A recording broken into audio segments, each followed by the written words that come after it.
നമസ്തേ. Life ലൈൻ്റെ പുതിയൊരു എപ്പിസോഡിലേക്ക് എല്ലാ പ്രിയ പ്രേക്ഷകർക്കും സ്വാഗതം. ഇന്ന് സ്ത്രീകൾക്കിടയിൽ സാധാരണയായി കണ്ടുവരുന്ന ഒരു രോഗാവസ്ഥയാണ് സ്തനാർബുദം. ഈ രോഗത്തെക്കുറിച്ച് കൂടുതൽ വിവരങ്ങൾ പങ്കുവയ്ക്കുന്നത് കോഴിക്കോട് മിംസ് ആശുപത്രിയിലെ ക്യാൻസർ വിഭാഗം സീനിയർ കൺസൾട്ടന്റായ ഡോക്ടർ അരുൺ ചന്ദ്രശേഖറാണ്. ഡോക്ടർ, സ്വാഗതം. നമസ്കാരം. സാധാരണയായി ഇന്ന് സമൂഹത്തിൽ ഏറ്റവും കൂടുതൽ കണ്ടുവരുന്ന ഒരു രോഗാവസ്ഥയാണ് സ്തനാർബുദം. ഈ സ്തനാർബുദത്തിൻ്റെ ലക്ഷണങ്ങൾ എന്തെല്ലാമാണ്? എന്തൊക്കെ പരിശോധനാ രീതിയിലൂടെയാണ് സ്തനാർബുദം നമുക്ക് കണ്ടെത്താൻ കഴിയുന്നത്? ഇപ്പോൾ ഇന്ത്യയിൽ തന്നെ നമ്മൾ നമ്പർ 1 ആയിട്ട് ഏറ്റവും കോമൺ കാണുന്ന ക്യാൻസറാണ് സ്തനാർബുദം. അപ്പോൾ അത് ഓരോ വർഷത്തിൽ അതിൻ്റെ എണ്ണം സ്ത്രീകൾ കണ്ടുപിടിക്കുന്ന കൂടി വരുന്നുണ്ട്. അപ്പോൾ മെയിനായിട്ട് നമ്മൾ രോഗലക്ഷണങ്ങൾ പറയുന്ന നമ്മളെ സ്തനത്തിൻ്റെ ഉള്ളിലൊരു മുഴ പോലെ വരുന്നതാണ്, ഒരു സ്വെല്ലിങ്, ഒരു ലംപ്. ആൻഡ് ഈ ഒരു മുഴ വലുതായിട്ട് ചിലപ്പോൾ കുറച്ചൊരു കല്ലിപ്പോ, ഒരു ചുവപ്പ് തൊലി പുറത്തിൻ്റെ മേലെ അങ്ങനെ വരാനുള്ള ചാൻസസ് ഉണ്ട്. സോ എപ്പോഴും വേദന ഉണ്ടാവില്ല. ചില പേഷ്യൻസിന് വേദന ഉണ്ടാവും, ചില പേഷ്യൻസിന് വേദന ഇല്ലാതെ ഈ മുഴ പൊങ്ങി വരാറുണ്ട്. ഇങ്ങനത്തെ ഒരു മുഴ അതിന് കൂടെ കക്ഷത്തിൽ വേറെ എന്തെങ്കിലും വീക്കങ്ങളൊക്കെ ഉണ്ടെങ്കിൽ ആണ് നമ്മളൊരു ബ്രസ്റ്റ് ക്യാൻസറിൻ്റെ റിസ്ക് അങ്ങനെ നമ്മൾ സംശയിക്കണം. ഇങ്ങനെ ഒരു സംശയം ഉണ്ടെങ്കിൽ അടുത്ത സ്റ്റെപ്പ് നമ്മളൊരു സ്കാനിങ് ആണ് നോക്കാറ്. സോ നമ്മൾ നോർമൽ ഏറ്റവും കോമൺ ആയിട്ട് യൂസ് ചെയ്യുന്ന ഒരു സ്കാനാണ് മാമോഗ്രാം. സോ മാമോഗ്രാം നമ്മൾ സ്തനത്തിൻ്റെ ഒരു എക്സ്റേ ആണ്. ആൻഡ് അതിന് കൂടെ ഒരു അൾട്രാസൗണ്ടും ലോക്കലായിട്ട് ഇതിൻ്റെ മുഴേൻ്റെ എന്താണ് വലിപ്പം, എന്ത് ടൈപ്പാണ് മനസ്സിലാക്കാൻ പറ്റും. ആൻഡ് ഈ ടൈപ്പ് ഏതാന്ന് നോക്കിയിട്ടാണ് പിന്നെ നമ്മൾ അടുത്ത ടെസ്റ്റ് ചെയ്യുന്ന ഒരു ബയോപ്സി. സോ ബയോപ്സി നമ്മൾ 2 ടൈപ്പ് ബയോപ്സി ഉണ്ട്. ഒരു വളരെ ചെറിയ ഒരു സൂചി കൊണ്ട് ചെയ്യുന്ന FNAC പറഞ്ഞൊരു ടെസ്റ്റ് ഉണ്ട്. കുറച്ചും കൂടി ഒരു തടിപ്പുള്ള ഒരു സൂചി കൊണ്ട് യൂസ് ചെയ്യുന്ന ട്രൂ കട്ട് ബയോപ്സി പറഞ്ഞിട്ടും ടെസ്റ്റ് ഉണ്ട്. ആൻഡ് ഈ ടെസ്റ്റ് കൊണ്ട് നമുക്ക് കൺഫേം ചെയ്യാൻ പറ്റും. ഈ രോഗലക്ഷണങ്ങൾ അല്ലാതെ തന്നെ ചില പേർക്ക് നമ്മളെ നിപ്പിളിൻ്റെ അടുത്തുനിന്ന് ഡിസ്ചാർജ്, നീര് വരുന്ന, ബ്ലഡ് വരുന്ന അങ്ങനത്തെയും പ്രോബ്ലംസ് വരാൻ സാധ്യതയുണ്ട്. അതിൽ നമ്മൾ ആ നീരിൻ്റെയും ടെസ്റ്റിംഗ് ഒരു സ്ലൈഡിൽ നോക്കിയിട്ട് അതിലെന്തെങ്കിലും ക്യാൻസറിൻ്റെ കോശങ്ങളുണ്ടോ അങ്ങനത്തെ ടെസ്റ്റിങ്ങും ചെയ്യാൻ പറ്റും. ഡോക്ടർ, ഈ സ്തനാർബുദത്തിൻ്റെ റിസ്ക് ഫാക്ടറുകൾ എന്തൊക്കെയാണ്? ഒന്ന് വിശദീകരിക്കാമോ? സോ ഇപ്പോഴും നമ്മളൊരു ക്യാൻസറിൻ്റെ ഏറ്റവും വലിയ റിസ്ക് ഫാക്ടർ പ്രായമാണ്. നമ്മൾ പ്രായം കൂടുന്തോറും ക്യാൻസറിൻ്റെ റിസ്ക് കൂടി വരാറുണ്ട്. കുട്ടികൾക്കും നമ്മൾ ക്യാൻസർ കാണാറുണ്ട്, യങ്ങർ ഏജ്. പക്ഷേ ഏറ്റവും കൂടുതൽ നമ്മൾ കാണുമ്പോൾ കുറച്ചും കൂടി പ്രായമുള്ള ഒരു 60 വയസ്സിൻ്റെ മേലെയുള്ള സ്ത്രീകൾക്കാണ് കൂടുതൽ ക്യാൻസർ റിസ്ക്. ഓരോ 10 വർഷം കൂടുന്തോറും നമ്മൾ ഒരു റിസ്ക് കൂടും. ഒരു സാധാരണ സ്ത്രീ 50 വയസ്സുള്ള ഒരു സ്ത്രീന് ജീവിതത്തിലൊരു ക്യാൻസർ വരാനുള്ള സാധ്യത 2%. അത് 60 ആകുമ്പോൾ അത് 4% ആവുന്നുണ്ട്. 70 വയസ്സിൽ അഗെയിൻ ഡബിളായിട്ട് അങ്ങനെ കൂടി വരും. സോ ഏജാണ് ഏറ്റവും വലിയ ഫാക്ടർ. അതല്ലാതെ നമ്മൾ ചില പേഷ്യൻസിന് ജനറ്റിക് ഫാക്ടേഴ്സ് പറയും, അല്ലെങ്കിൽ പാരമ്പര്യമായിട്ട് റിസ്ക് ഉണ്ട്. ഒരു 100 ബ്രസ്റ്റ് ക്യാൻസർ ഉണ്ടെങ്കിൽ അതിലൊരു 20%, 15 മുതൽ 20% പാരമ്പര്യ റിസ്ക് ഉള്ള ക്യാൻസേഴ്സാണ്. സോ അങ്ങനത്തെ ഫാമിലിയിൽ 2 പേർക്ക് ഇങ്ങനെ ബ്രസ്റ്റ് ക്യാൻസറിൻ്റെ ഒരു ഹിസ്റ്ററി ഉണ്ടെങ്കിൽ, അല്ലെങ്കിൽ ചില ആൾക്കാർക്ക് ജനിക്കുമ്പോൾ തന്നെ ജനറ്റിക് മ്യൂട്ടേഷൻ ഉണ്ട്, കുറേ ബ്രാക്ക ടൈപ്പ് പറഞ്ഞ്, അങ്ങനത്തെ ആൾക്കാർക്ക് ചെറിയ പ്രായത്തിൽ തന്നെ 50-ന് താഴെ 30 വയസ്സോ 40 വയസ്സിൽ ബ്രസ്റ്റ് ക്യാൻസർ വരാനുള്ള സാധ്യത ഉണ്ട്. അതൊരു റിസ്ക് ഫാക്ടറാണ്. ഇതല്ലാതെ തന്നെ നമുക്ക് ചെറിയ കാര്യങ്ങളുണ്ട്. നമ്മൾ വെയിറ്റ് കൂടുതലുള്ള ആൾക്കാർക്ക്, ഒബേസിറ്റി, കൂടുതൽ കൊളസ്ട്രോളും കൂടുതൽ ഓവർ വെയ്റ്റ് ആയ ആൾക്കാർക്കും ഈ ബ്രസ്റ്റ് ക്യാൻസറിൻ്റെ റിസ്ക് വളരെ കൂടുതലല്ല, പക്ഷേ ഒരു 2-3% കൂടുതൽ ആവാനുള്ള ചാൻസ് ഉണ്ട്. ഇതല്ലാതെ നമ്മൾ ഈ ഹോർമോൺ റീപ്ലേസ്മെൻറ്റ് തെറപ്പി, സ്ത്രീകൾക്ക് ഈ ഏർലി മെനോപോസ്, നമ്മൾ പീരീഡ്സ് നിൽക്കുന്ന സമയത്ത് ചിലപ്പോൾ ഹോർമോൺ റീപ്ലേസ്മെൻറ്റ് തെറപ്പി യൂസ് ചെയ്യാറുണ്ട്. അപ്പോൾ ചില ഹോർമോൺ റീപ്ലേസ്മെൻറ്റ് തെറപ്പി പണ്ടത്തെ കാലത്ത് വളരെ സ്ട്രോങ് ഈസ്ട്രോജനായി യൂസ് ചെയ്യുക, അത് ബ്രസ്റ്റ് ക്യാൻസറിൻ്റെ റിസ്ക് കൂട്ടാനുള്ള ചാൻസസ് ഉണ്ട്. പക്ഷേ ഇപ്പോൾ പുതിയ വരുന്ന ട്രീറ്റ്മെൻറ്റ്സിൽ അതിൻ്റെ റിസ്ക് വളരെ കുറവാണ്. ഇതല്ലാതെ നമ്മൾ ബ്രസ്റ്റ് ഫീഡിങ് ചെയ്യാത്ത, നമ്മൾ കുട്ടികൾക്ക് ബ്രസ്റ്റ് ഫീഡിങ് കൊടുക്കാത്ത അമ്മമാർക്ക് ചെറിയൊരു 2-3% റിസ്ക് കുറച്ച് കൂടുതലാണ്. അതല്ലാതെ പീരീഡ്സ് നേരത്തെ തുടങ്ങിയിട്ട് പീരീഡ്സ് വളരെ ലേറ്റായി നിൽക്കുന്ന ആൾക്കാർ, ആ ഫെർട്ടിലിറ്റി പീരീഡ് വളരെ ലോങ് ആകുമ്പോൾ അവർക്കും കുറച്ചും കൂടി ഒരു സാധ്യത ഉണ്ട് ബ്രസ്റ്റിൻ്റെ ഒരു ട്യൂമറിന്. ഈ ഹോർമോൺ റീപ്ലേസ്മെൻറ്റ് തെറാപ്പി എത്രത്തോളമാണ് ഈ സ്തനാർബുദ ക്യാൻസർ കൂട്ടുവാനുള്ള സാധ്യതയുള്ളത്? സോ പറഞ്ഞ പോലെ നമ്മൾ പണ്ടത്തെ കാലം യൂസ് ചെയ്യുന്ന മോളിക്യൂൾസ്, ഈ ഈസ്ട്രോജൻ പറഞ്ഞ ഹോർമോൺ വളരെ ഹൈ ലെവലായിരുന്നു യൂസ് ചെയ്യുന്നത്. അപ്പോൾ ആ സമയത്ത് നമ്മൾ ഈ ബ്രസ്റ്റ് ക്യാൻസർ റിസ്ക് ഓൾമോസ്റ്റ് ഒരു 10% കൂട്ടാൻ സാധ്യത ഉണ്ടായിരുന്നു. പക്ഷേ ഈ കാലത്ത് നമ്മളിപ്പോൾ കുറേ പുതിയ ഹോർമോൺ, സിന്തറ്റിക് ഈസ്ട്രോജൻ ഉണ്ട്, പ്രൊജസ്ട്രോൺ കോമ്പിനേഷൻ യൂസ് ചെയ്യുന്ന കുറേ ഹോർമോൺ ടൈപ്സ് ഉണ്ട്.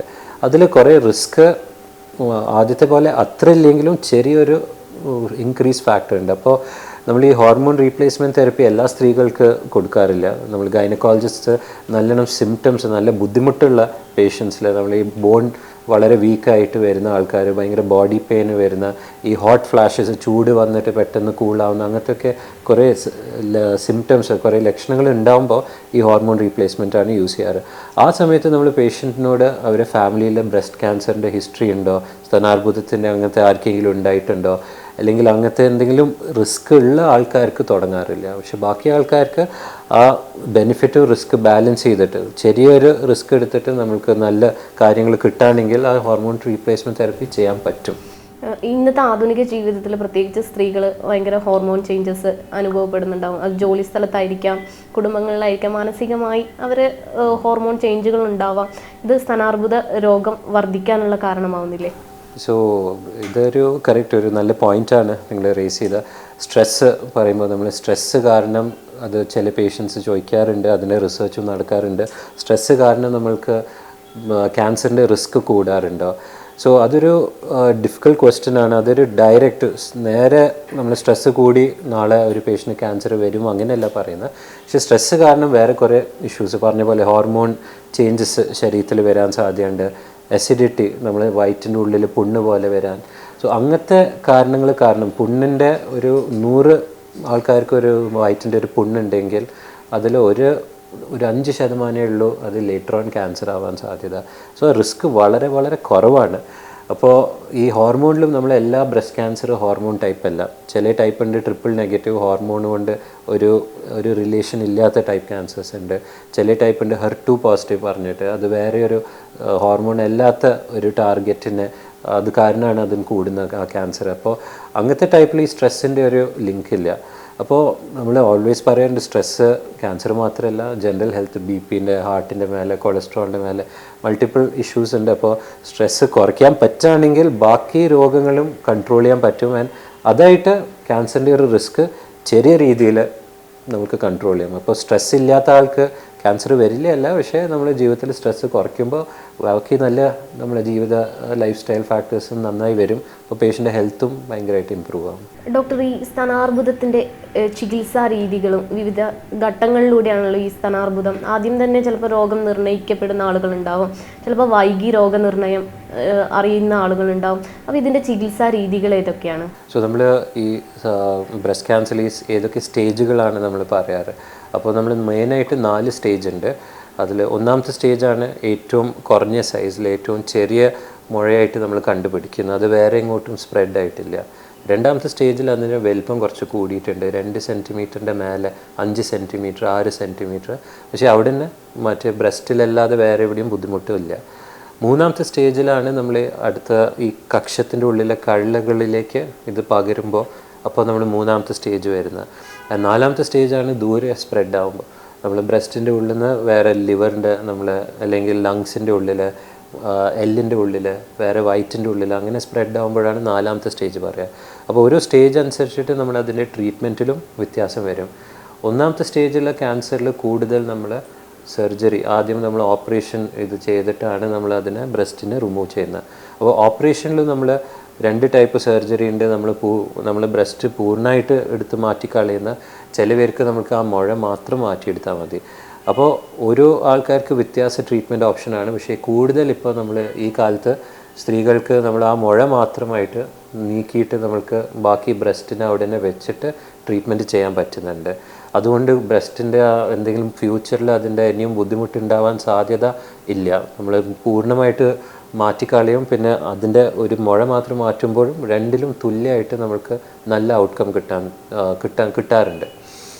ഇതല്ലാതെ രണ്ടാമത്തെ സ്റ്റേജും മൂന്നാമത്തെ സ്റ്റേജും വരുമ്പോൾ ചിലപ്പോൾ നമ്മൾ ആദ്യം കീമോതെറപ്പി പറഞ്ഞ മരുന്ന് അല്ലെങ്കിൽ ടാർഗറ്റ് തെറപ്പി പറഞ്ഞ മരുന്ന് ഉപയോഗിക്കാറുണ്ട്. അപ്പോൾ കീമോതെറപ്പി നമ്മൾ ഈ മരുന്നുകൊണ്ട് ഈ ക്യാൻസറിൻ്റെ കോശങ്ങളെ നശിപ്പിച്ചിട്ട് അതിൻ്റെ വലിപ്പം കുറച്ചിട്ട് അതിനെ കൺട്രോൾ ആക്കിയിട്ട് പിന്നെയാണ് നമ്മൾ സർജറി ചെയ്യാറ്. അപ്പോൾ അതും നമ്മൾ ഓരോ ബ്രസ്റ്റ് ക്യാൻസറിൻ്റെ കുറേ ടൈപ്പ് ഉണ്ട്. ആ ടൈപ്പ് അനുസരിച്ചിട്ട് ഏത് മരുന്നാണ്, എത്ര മരുന്നാണ്, നമ്മൾ 3 ഇഞ്ചക്ഷനാണോ ഉപയോഗിക്കേണ്ടത്, 4 ഇഞ്ചക്ഷനാണോ, 6 മാസമാണോ ട്രീറ്റ്മെൻറ്റ് വേണ്ടത്, 4 മാസമാണോ, അങ്ങനെ നമ്മളെല്ലാം ഡിസ്കസ് ചെയ്തിട്ട് ഓരോ പേഷ്യൻറ്റും ടൈപ്പ് അനുസരിച്ചിട്ടാണ് നമ്മൾ ആ പ്ലാൻ ഉണ്ടാക്കുന്നത്. പിന്നെ വരുന്നതാണ് റേഡിയേഷൻ ട്രീറ്റ്മെൻറ്റ്. റേഡിയേഷൻ ട്രീറ്റ്മെൻറ്റ് നമ്മൾ ഈ സർജറി കഴിഞ്ഞിട്ട് ബാക്കിയുള്ള ബ്രസ്റ്റിൻ്റെ ഭാഗത്തിൽ ഇനിയും തിരിച്ചു വരാനുള്ള സാധ്യതയെ കുറയ്ക്കാൻ വേണ്ടിയിട്ട് ഉപയോഗിക്കുന്ന ട്രീറ്റ്മെൻറ്റാണ്. റേഡിയേഷൻ നമ്മൾ നല്ല പവറുള്ള എക്സ്റേ പോലെയാണ്. ആൻഡ് ഈ എക്സ്റേ ആണ് നമ്മൾ ബാക്കി ഈ കാണാൻ പറ്റാത്ത കോശങ്ങളെ നശിപ്പിക്കുന്ന ഈ ബ്രസ്റ്റിൻ്റെ ഉള്ളിൽ. 4ാമത്തെ സ്റ്റേജ് ആകുമ്പോഴാണ് ട്രീറ്റ്മെൻറ്റ് സർജറി കുറച്ച് പിന്നിലേക്കാണ് വരിക. 4ാമത്തെ സ്റ്റേജ് സ്പ്രെഡ് ആയിട്ടുണ്ട്. അപ്പോൾ നമ്മളൊരു ട്രീറ്റ്മെൻറ്റ് വേണം എല്ലാ ശരീരത്തിലെ എല്ലാ അംഗങ്ങളിൽ എല്ലാ ഭാഗങ്ങളിൽ എത്താൻ പറ്റുന്ന. അപ്പോൾ അതിലാണ് നമ്മൾ കീമോതെറപ്പി, ടാർഗറ്റഡ് തെറപ്പി, പുതിയ ട്രീറ്റ്മെൻറ്റ് ഉണ്ട്, പിന്നെ ഇമ്മ്യൂണോ തെറപ്പി പറഞ്ഞിട്ട് പുതിയ ട്രീറ്റ്മെൻറ്റ് രീതികൾ ഉപയോഗിക്കുന്നത്. ഒരു വട്ടം സ്ഥാനാർബുദം വന്ന് അതിനെ അതിജീവിച്ചൊരു വ്യക്തിക്ക് പിന്നീടും സ്ഥാനാർബുദം വരാൻ എത്ര ശതമാനത്തോളമാണ് സാധ്യതയുള്ളത്? സോ ആ ഒരു നല്ല ക്വസ്റ്റ്യൻ ആണ്. നമ്മൾ പേഷ്യൻസ് എപ്പോഴും ചോദിക്കാറുണ്ട്, നമ്മളിത് കഴിഞ്ഞു ട്രീറ്റ്മെൻറ്റ് കുറേ ബുദ്ധിമുട്ടി ട്രീറ്റ്മെൻറ്റ് എടുത്തിട്ടുണ്ട്, ചിലവർക്ക് ഒരു ബുദ്ധിമുട്ടില്ല, സിമ്പിളായിട്ട് പോകാറുണ്ട്. അപ്പോൾ ഇത് ഇനിയും തിരിച്ച് വരുമോ? സോ ആ ഒരു തിരിച്ച് വരാനുള്ള സാധ്യത എപ്പോഴും ഉണ്ട്. ഞാൻ പറഞ്ഞ പോലെ ആദ്യം നമ്മൾ ഈ സാധാരണ ഒന്നും പ്രശ്നമില്ലാത്ത സ്ത്രീ തന്നെ അവർക്ക് ക്യാൻസർ വരാനുള്ള സാധ്യത 2% ഉണ്ട്. അപ്പോൾ ഓൾറെഡി പോയൊരു പേഷ്യൻറ്റിന് നമ്മൾ സ്റ്റേജും അനുസരിച്ചിട്ട് പിന്നെ ഏത് ടൈപ്പ്, ഏത് നല്ല ടൈപ്പാണോ, നടുവത്തെ ടൈപ്പാണോ, ഏറ്റവും മോശം ടൈപ്പാണോ, അതനുസരിച്ചിട്ടാണ്. അപ്പോൾ കൂടുതൽ നമ്മൾ 1ാമത്തെ സ്റ്റേജിൽ തിരിച്ചു വരാനുള്ള സാധ്യത 10% താഴെയാണ്. 2ാമത്തെ സ്റ്റേജ് ആകുമ്പോൾ ആ ഒരു പെർസെൻറ്റേജ് കുറച്ചൊന്ന് കൂടും, ഒരു 20% അടുത്ത് വരും. 3ാമത്തെ ആകുമ്പോഴാണ് ഒരു 30-40% സാധ്യത ഉണ്ട്. അതുകൊണ്ടാണ് നമ്മൾ ഒരു ട്രീറ്റ്മെൻറ്റ് കഴിഞ്ഞാലും പേഷ്യൻസിനോട് നമ്മൾ ചെക്കപ്പ്, റെഗുലർ ഫോളോ അപ്പ് വരണം. എല്ലാ 3 മാസം, ആദ്യത്തെ 2 വർഷം നമ്മൾ അങ്ങനെ ചെക്കപ്പ് ചെയ്യാറുണ്ട്. 2 വർഷം കഴിഞ്ഞാൽ 6 മാസം കൂടുമ്പോൾ നമ്മൾ ചെക്കപ്പ് ചെയ്യുന്നു. പിന്നെ 5 വർഷം കഴിഞ്ഞാൽ കൊല്ലത്തിലൊരു പ്രാവശ്യം ചെക്കപ്പ് ഉണ്ട്. സോ ഈ തിരിച്ച് വരാനുള്ള സാധ്യതയെ കുറയ്ക്കാൻ വേണ്ടിയിട്ടാണ് നമ്മൾ സർജറി കഴിഞ്ഞിട്ട് കീമോതെറപ്പി, റേഡിയേഷൻ ട്രീറ്റ്മെൻറ്റ്സ് കൊടുക്കുന്നത്. ആ സാധ്യത ഓൾവേസ് എല്ലാ പേഷ്യൻസിനും ഉണ്ട്. പക്ഷേ സ്റ്റേജ് അനുസരിച്ചിട്ട് അതിൻ്റെ നേരത്തെ സ്റ്റേജ് കുറവ് സാധ്യതയാണ് തിരിച്ചു വരുന്നത്. ഈ ക്യാൻസർ എന്ന് പറയുമ്പോൾ ഇപ്പോഴും ഭയപ്പെടുന്ന ഒരു സമൂഹമാണ് നമ്മൾക്കിടയിലുള്ളത്. അപ്പോൾ അത്തരത്തിൽ ഇങ്ങനെ ആശുപത്രികളിൽ എത്തുന്ന ആളുകളെ അല്ലെങ്കിൽ രോഗികളെ സപ്പോർട്ട് ചെയ്യാനുള്ള ഏതെങ്കിലും തരത്തിലുള്ള സംഘടനകളോ ഗ്രൂപ്പുകളോ ആശുപത്രിയുടെ ഭാഗത്തു നിന്നുണ്ടാവാറുണ്ടോ? നമ്മൾ സപ്പോർട്ട് ഗ്രൂപ്പ്സും പിന്നെ NGOസും പിന്നെ കുറേ ഫൗണ്ടേഷൻസ്, ഇതാണ് മെയിൻ. നമ്മളൊരു ഈ ക്യാൻസർ പറയുമ്പോൾ നമ്മളൊരു പേഷ്യൻറ്റിനെ മാത്രമല്ല ബാധിക്കുന്ന, അവരെ ഫൈനാൻസ്, അവരെ നമ്മളെ എക്സ്പെൻഡിച്ചർ, അത് നമ്മളെ കുടുംബത്തിനെയും ബാധിക്കും. പിന്നെ ആ ഒരു സമയത്ത് ജോലി എടുക്കാൻ പറ്റാത്ത അവസ്ഥയായിരിക്കും. അപ്പോൾ ഇതെല്ലാം നമ്മൾ ഒരു ക്യാൻസർ ആകുമ്പോൾ ഒരു സമൂഹത്തിന് തന്നെ നമ്മൾ ബാധിക്കുന്ന ഒരു രോഗമാണ്. അപ്പോൾ അതിന് വേണ്ടിയിട്ടാണ് നമ്മൾ ഇങ്ങനത്തെ ഈ സപ്പോർട്ട് ഗ്രൂപ്പ്സും നമ്മളെ ഫൗണ്ടേഷൻ സപ്പോർട്ട് പ്രോഗ്രാംസ് ആയിട്ടുള്ളത്.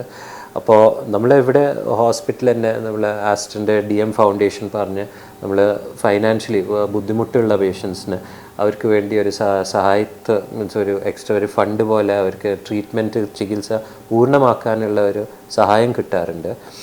ഈ സപ്പോർട്ട് ഗ്രൂപ്പ് നമ്മൾ കൂടുതൽ ഇന്ത്യയിൽ ഇപ്പോൾ ജസ്റ്റ് പുതിയതായിട്ട് വളരുന്ന ഒരു ടോപ്പിക്കാണ്. പണ്ടത്തെ കാലം നമ്മൾ ക്യാൻസർ പറഞ്ഞാൽ, ഒരു രോഗി ക്യാൻസറാണ് പറഞ്ഞാൽ ആരും അത് പുറത്തേക്ക് അറിയിക്കാറില്ല. അത് ഒരു ഒരു സാധനം വന്ന പോലെയാണ്, ഒരു മാറാത്ത അസുഖം പോലെ കരുതിയിട്ട് ഇപ്പോഴും അങ്ങനെ ഉണ്ടാവാറുണ്ട്. പേഷ്യൻസ് നമ്മളോട് പറയാറുണ്ട്, ഞാൻ വീട് മാറി നിന്നിട്ടാണ് ചികിത്സ ചെയ്യുന്നത്, ആർക്കും അറിയരുത് എനിക്ക് ക്യാൻസർ ആയിട്ടുണ്ട്. അപ്പോൾ അങ്ങനത്തെ ഒരു അസുഖമാകുമ്പോൾ നമ്മൾ ഈ സപ്പോർട്ട് ഗ്രൂപ്പ്സും നമ്മൾ പണ്ടത്തെ ഇതിൽ ആരും ഇങ്ങനെ ഒളിപ്പിച്ചിട്ട് സഹായം തേടാറില്ല. പക്ഷെ ഇപ്പോൾ കാലങ്ങൾ മാറുന്നുണ്ട്. ഇന്ത്യയിൽ തന്നെ ഇപ്പോൾ ഒരു 4-5 അങ്ങനത്തെ നാഷണൽ ലെവലിൽ സപ്പോർട്ട് ഗ്രൂപ്പ് പ്രോഗ്രാംസ് ഉണ്ട്. ബ്രസ്റ്റ് ക്യാൻസർ അതിജീവിച്ച ആൾക്കാർ വേറെ ആൾക്കാർക്ക് സപ്പോർട്ടായിട്ട് പോകുന്ന, വേറെ അവർക്ക് പറഞ്ഞു കൊടുക്കുന്ന എങ്ങനെയാണ് ട്രീറ്റ്മെൻറ്റ് ചെയ്യുന്നത്, എങ്ങനെയാണ് നമ്മൾ ഫ്യൂച്ചർ എന്തൊക്കെ ബുദ്ധിമുട്ടുകളാണ് സാധ്യത വരാനുള്ള സാധ്യത. അപ്പോൾ ഇപ്പോൾ കേരളയിൽ നമ്മൾക്ക് അങ്ങനെ ഒഫീഷ്യൽ ഒരു പ്രോപ്പറായിട്ട് ഇപ്പോൾ ഇല്ല. പക്ഷേ 2-3 അംഗങ്ങൾ നമ്മൾ ചില ഹോസ്പിറ്റലായിട്ട്, ഇപ്പോൾ അപ്പോളോ, ചെന്നൈ, അവരായിട്ട് സ്ത്രീ പറഞ്ഞിട്ട് ഒരു സപ്പോർട്ട് ഗ്രൂപ്പ് ഉണ്ട്. അപ്പോൾ നമ്മൾ കേരളത്തിലെ ആൾക്കാർ അവരുമായിട്ട് അങ്ങനെ ഒന്ന്, സോഷ്യൽ മീഡിയ ഇപ്പോൾ വളരെ വലിയൊരു ടൂളായിട്ടുണ്ട്. അപ്പോൾ സോഷ്യൽ മീഡിയ വഴി വേറെ പേഷ്യൻസിനായിട്ട് ഇൻട്രാക്ട് ചെയ്തിട്ട് അങ്ങനത്തെ സപ്പോർട്ട് ഗ്രൂപ്പ്സ് ഇപ്പോൾ വളർന്നു വരുന്നുണ്ട്. പക്ഷെ നമ്മൾ ഒരു വളരെ ആക്റ്റീവ് റോള് ഈ ഒരു സമയത്ത് ആയിട്ടില്ല. പക്ഷെ ഒരു അടുത്ത 2-3 വർഷത്തിൽ ഒരു നല്ലൊരു ചേഞ്ച് വരാൻ നല്ല സാധ്യത ഉണ്ട്. ഈ സോഷ്യൽ മീഡിയയുടെ കാര്യം പറഞ്ഞപ്പോഴാണ്, ഈ സോഷ്യൽ മീഡിയയിലൂടെ ചില വ്യാജ പ്രചരണങ്ങൾ അതായത് ഇത്തരം ട്രീറ്റ്മെന്റ് ചെയ്താൽ ഈ അസുഖം പൂർണ്ണമായും മാറും, അത്തരത്തിലുള്ള ചില വ്യാജ പ്രചരണങ്ങൾ ഉണ്ടാവാറില്ലേ ഡോക്ടർ? സോ അതാണ് നമ്മളറിയാം, വ്യാജ ഇതുണ്ട്. നമ്മൾ വാട്സാപ്പ് ഫോർവേഡ്സിൽ കുറേ ഇത് വരാറുണ്ട്. പിന്നെ നമ്മളെ കുറേ മിഥ്യാധാരണകളും ഇതൊക്കെയാണ് ക്യാൻസറിൽ നമ്മൾ കുറേ ഫോൾസ് ഇൻഫർമേഷൻ പറയുന്ന കുറേ വാട്സാപ്പ് ഫോർവേഡ്സ് തന്നെ ഉണ്ട്. പേഷ്യൻസിനെ പേടിപ്പിക്കുന്ന കുറേ തെറ്റായ ഇത്. ഉദാഹരണം, കുറേ മുമ്പേ ഒരു വാട്സാപ്പിൽ നമ്മൾ ചുടുവെള്ളത്തിൽ ലെമൺ ജ്യൂസ് ഒഴിച്ചിട്ട് ദിവസം കഴിച്ചാൽ നമ്മൾ ക്യാൻസർ ഉണ്ടാവില്ല. അങ്ങനത്തെ പേഷ്യൻസ് അത് ഫോളോ ചെയ്തിട്ട് നമ്മളൊരു ട്രീറ്റ്മെൻറ്റ് എടുക്കാതെ ഇതന്നെ ചെയ്തിട്ട് വളരെ അഡ്വാൻസ് സ്റ്റേജിൽ വരുന്ന ഇഷ്ടം പോലെ ആൾക്കാരുണ്ട്. നമ്മൾ ചില പേര് ഓൾട്ടർനേറ്റ് മെഡിസിനിൽ ഇങ്ങനത്തെ ആദ്യം തന്നെ ഇത് നമ്മൾ രോഗം കണ്ടുപിടിക്കുമ്പോൾ നേരെ ഓൾട്ടർനേറ്റ് മെഡിസിൻ ആയുർവേദ ഹോമിയോപ്പത്തിയിൽ കാണിക്കാറുണ്ട്. പക്ഷേ ഈ കാലത്ത് നമ്മൾ കുറേ പേഷ്യൻസ് അവിടുത്തെ ഡോക്ടേഴ്സ് നമ്മൾക്ക് തിരിച്ച് റെഫർ ചെയ്യാറുണ്ട്. അവർക്ക് തന്നെ അറിയാൻ പറ്റും ഇത് നേരത്തെ സ്റ്റേജാണ് ട്രീറ്റ്മെൻറ്റ് നേരത്തെ ചെയ്താൽ പൂർണ്ണമായിട്ട് മാറാൻ പറ്റുമെന്ന് നമ്മൾക്ക് വണ്ടൂരിനോ അല്ലെങ്കിൽ ഇവിടെ ഹോമിയോപ്പത്തി കോളേജിന് ഇഷ്ടംപോലെ പേഷ്യൻസ് വരാറുണ്ട്. ആയുർവേദ കോളേജസിനും അങ്ങനെ വിടാറുണ്ട്. ചില പേഷ്യൻസ് ഉണ്ട് നമുക്ക് ട്രീറ്റ്മെൻറ്റിനെ മീൻസ് വളരെ പേടിച്ചിട്ട് ട്രീറ്റ്മെൻറ്റ് എടുക്കാതെ നമ്മൾക്ക് ഈ മറ്റേ ടൈപ്പ് ട്രീറ്റ്മെൻറ്റ് മതി, നമ്മൾ വേറെ ഒന്നും വേണ്ട. അങ്ങനത്തെ പേഷ്യൻസിൽ നമ്മൾ കൺവിൻസ് ചെയ്യാനാണ് ഒരു ബുദ്ധിമുട്ട്. സോ ഈ വാട്സാപ്പിൽ തന്നെ നല്ല കാര്യങ്ങൾ, ഇങ്ങനെ നല്ല ന്യൂസും വരാറുണ്ട്. ചില പേഷ്യൻസ് ഇതിൻ്റെ ട്രീറ്റ്മെൻറ്റ് ചെയ്തിട്ട് ബെറ്ററായിട്ട് അവരുടെ എക്സ്പീരിയൻസ് ഒക്കെ വന്ന് ഷെയർ ചെയ്യുന്ന. അപ്പോൾ ഈ വാട്സാപ്പ് സോഷ്യൽ മീഡിയ ഒരു നല്ലൊരു ടൂളാണ്, വളരെ നല്ല ഹെൽപ്പ് ചെയ്യാൻ പറ്റും. പക്ഷേ വളരെ മറ്റേ സൈഡും ഉണ്ട്, നമുക്ക് റോങ് ന്യൂസും റോങ് ഇൻഫർമേഷൻ കിട്ടാറ്. സോ ഇത് നോർമലി ഇങ്ങനത്തെ ഒരു മെസ്സേജോ അങ്ങനത്തെ വരുമ്പോൾ എൻ്റെ മദറും അമ്മയും ഓരോ ദിവസം ഇങ്ങനെ മെസ്സേജ് വരുമ്പോൾ എനിക്ക് അയച്ചു തരാറുണ്ട്. ഇത് ശരിയാണോ തെറ്റാണോ? ചിലണം ഭയങ്കര തമാശയാണ്, ഭയങ്കര ഫണ്ണി ഇതാണ് മെഡിക്കൽ അഡ്വൈസ് തരാറ്. അപ്പോൾ നമ്മൾ ഓൾവേസ് കെയർഫുൾ ആവണം. ഇങ്ങനത്തെ ഒരു മെസ്സേജ് ഒരു വീഡിയോ കാണുമ്പോൾ നമ്മൾ അതിൻ്റെ ഒരു എക്സ്പേർട്ടായിട്ടൊന്ന് കൺസൾട്ട് ചെയ്യുക. അല്ലെങ്കിൽ നമ്മൾക്ക് തന്നെ ഓൺലൈൻ പോയിട്ട് നമുക്ക് ഇതൊരു പ്രോപ്പർ ന്യൂസ് വെരിഫൈഡ് സോഴ്സ് ആണോ, ശരിയായ ഒരു ഇൻഫർമേഷൻ ആണോ മനസ്സിലാക്കാൻ പറ്റും. സോ ഒരു സോഷ്യൽ മീഡിയ നമ്മൾ കെയർ കൊണ്ട് എല്ലാം തെറ്റല്ലേ പറയുന്നു, പക്ഷേ കെയർ എടുത്തിട്ട് നമ്മൾ അതിനെ ഹാൻഡിൽ ചെയ്യണം. ഈ മുലയൂട്ടുന്ന സ്ത്രീകളിൽ സ്ഥാനാർബുദം ഉണ്ടാവാനുള്ള സാധ്യത കുറവാണ് എന്ന് പറയുന്നു. അതെന്തുകൊണ്ടാണ് അങ്ങനെ പറയുന്നത്? ഒന്ന് വിശദീകരിക്കാമോ? സോ ഇത് സെയിം റീസൺ, നമ്മൾ ഈ ബ്രസ്റ്റ് ഫീഡിംഗ് ഉള്ള സ്ത്രീകൾക്ക് നമ്മളെ ആ ഒരു സമയത്ത് ഹോർമോൺ ചേഞ്ചസ് ആണ് നടക്കുന്നത്. അപ്പോൾ ഒരു ബ്രസ്റ്റ് ഫീഡിങ് നടക്കുമ്പോൾ നമ്മുടെ ശരീരത്തിലെ പ്രൊജസ്ട്രോൺ ലെവൽ, ഈ ഈസ്ട്രോജൻ ലെവൽ സ്ത്രീകൾക്ക് ഉണ്ട്, പ്രൊജസ്ട്രോൺ ലെവലുണ്ട്.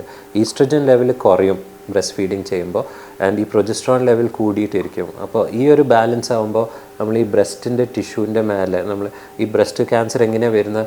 ബ്രസ്റ്റിൻ്റെ കോശങ്ങൾ കൺട്രോൾ ഇല്ലാതെ വളർന്നിട്ട് അത് മരിക്കാതെ ഗ്രോത്ത് വരുമ്പോഴാണ് നമ്മൾ ബ്രസ്റ്റ് ക്യാൻസർ പറയുന്നത്. അപ്പോൾ ഈ ബ്രസ്റ്റ് ഫീഡിങ് സമയത്ത് നമ്മളെ ഹോർമോണിൻ്റെ ആ മാറ്റം കാരണം നമ്മൾ ക്യാൻസറിൻ്റെ ആ റിസ്ക് കുറഞ്ഞു വരാറുണ്ട്. കോശങ്ങൾ അത്ര ഡെവലപ്മെൻറ്റ്, അത്ര ഗ്രോത്ത് പെട്ടെന്ന് മരിച്ചു പോകുന്ന അങ്ങനത്തെ ഗ്രോത്ത് കുറച്ച് കുറവായിരിക്കും.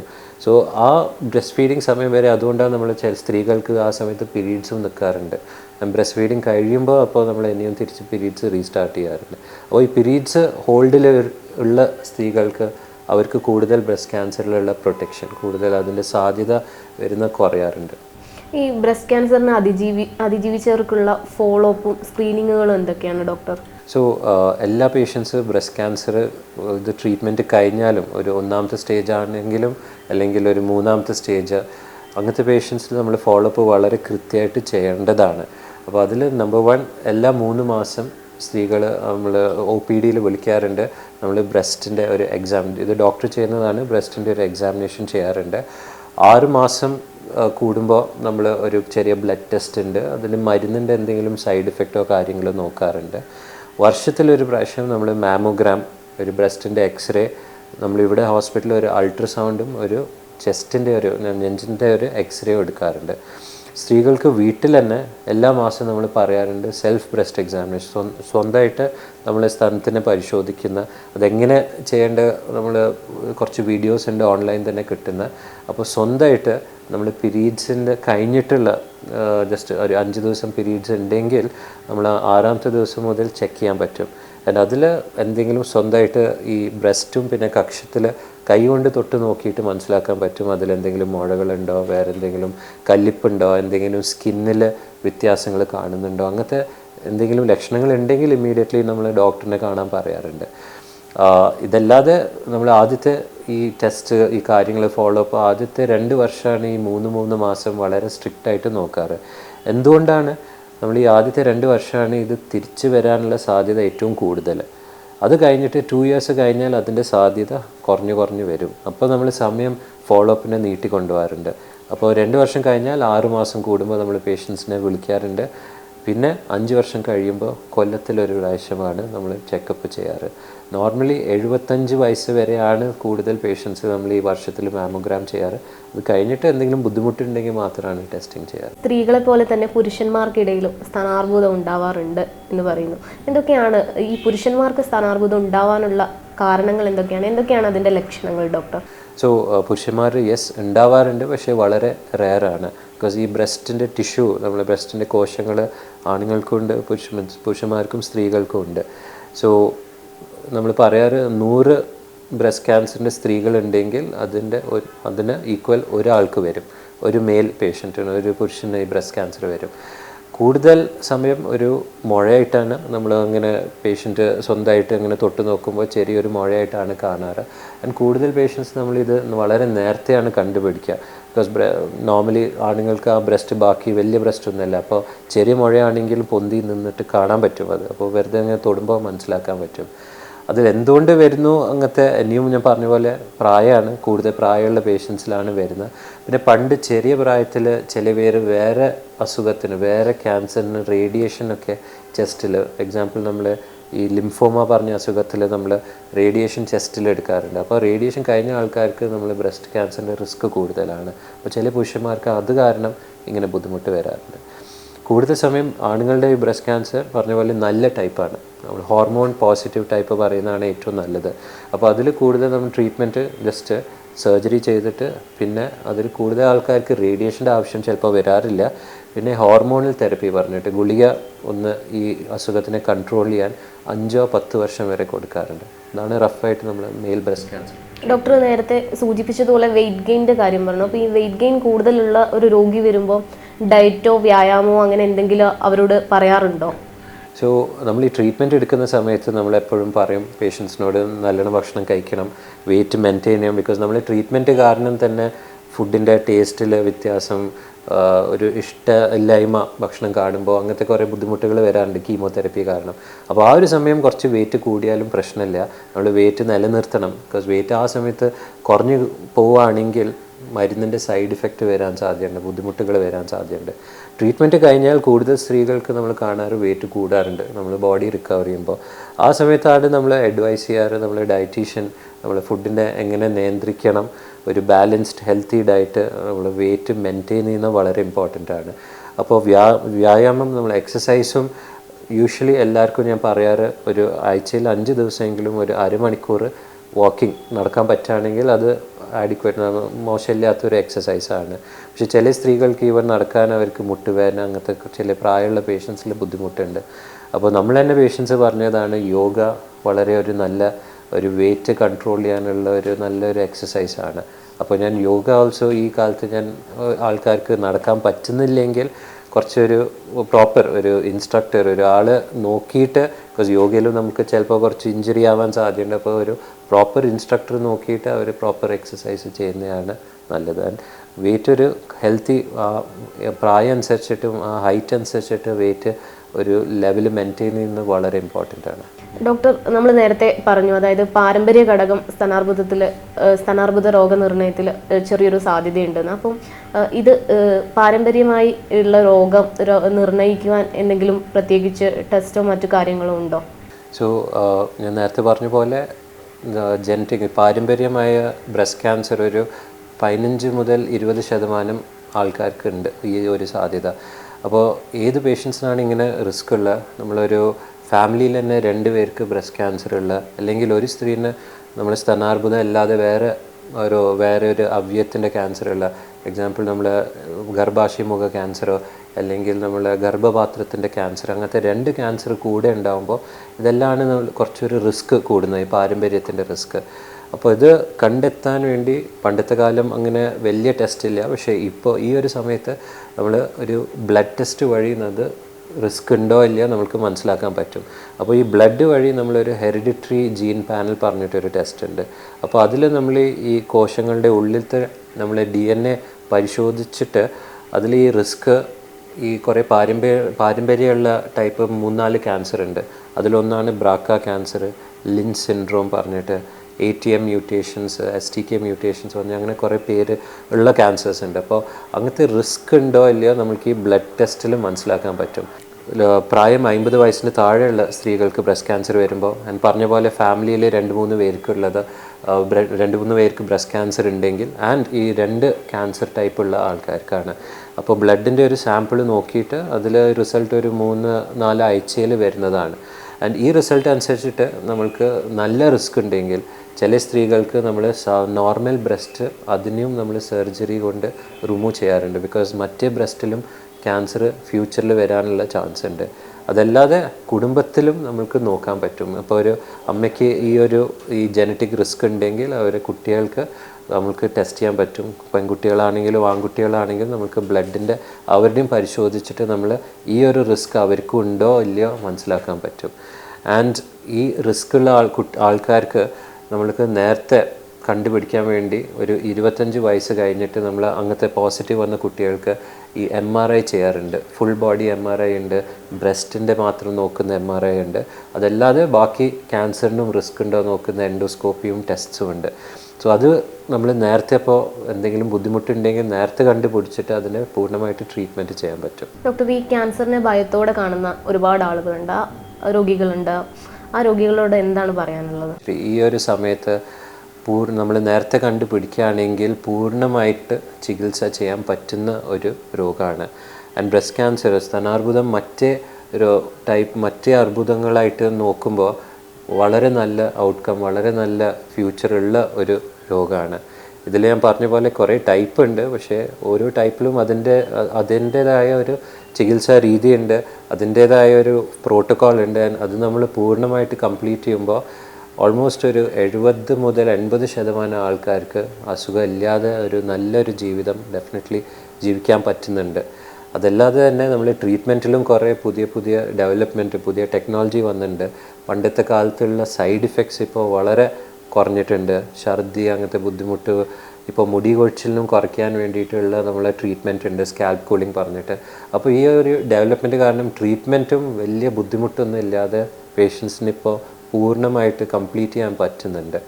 സോ നമ്മൾ ഓൾവേസ് ഓർമ്മിക്കണം, cancer if detected early it can be completely cured. അപ്പോൾ നമ്മൾ എന്തെങ്കിലും ഒരു ബുദ്ധിമുട്ടോ എന്തെങ്കിലും ഒരു പ്രശ്നം വരികയാണെങ്കിൽ നമ്മൾ ഡോക്ടറിനെ മടിച്ചിട്ട് പോവാതെ ഇരിക്കരുത്. ഓൾവേസ് നമ്മൾ ചെക്കപ്പ് ചെയ്യണം. ആൻഡ് സ്ക്രീനിങ് ബ്രസ്റ്റ് ക്യാൻസറിന് വളരെ ഇഫക്റ്റീവായിട്ട് നേരത്തെ കണ്ടുപിടിക്കാനുള്ള ഒരു ടെസ്റ്റ് ഉണ്ട്, മാമോഗ്രാം. അപ്പോൾ ഈ കാര്യങ്ങൾ നമ്മൾ പ്രോപ്പറായി ഫോളോ ചെയ്താൽ ക്യാൻസർ തീരെ നമുക്ക് ഒരു പേടിക്കേണ്ട ഒരു അസുഖമായിട്ട് നമ്മൾ കരുതണ്ട. സ്തനാർബുദത്തിൻ്റെ രോഗലക്ഷണങ്ങളും രോഗനിർണയവും അതിജീവനവും ഒക്കെ നമ്മളുമായി പങ്കുവച്ച ഡോക്ടർ 1000 നന്ദി. ലൈഫ് ലൈനിൻ്റെ ഇന്നത്തെ എപ്പിസോഡ് ഇവിടെ പൂർണ്ണമാകുന്നു. നന്ദി, നമസ്തേ.